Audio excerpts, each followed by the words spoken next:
يا أيها المزمل قم الليل إلا قليلا نصفه أو انقص منه قليلا أو زد عليه ورتل القرآن ترتيلا إنا سنلقي عليك قولا ثقيلا إن ناشئة الليل هي أشد وطئا وأقوم قيلا إن لك في النهار سبحا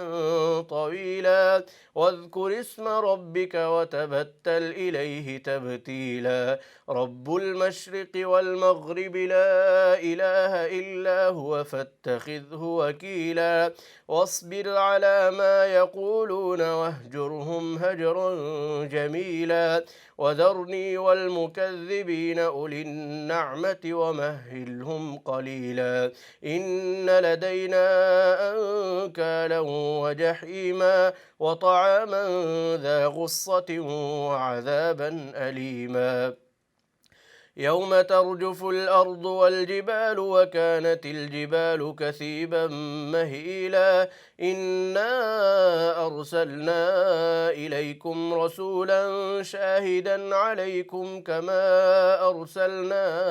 إلى فرعون رسولا فعصى فرعون الرسول فأخذناه أخذا وبيلا فكيف تتقون إن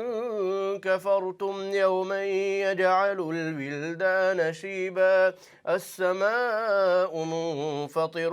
به كان وعده مفعولا إن هذه تذكرة فمن شاء اتخذ إلى ربه سبيلا إن ربك يعلم أنك تقوم أدنى من ثلثي الليل ونصفه وثلثه وطائفة من الذين معك والله يقدر الليل والنهار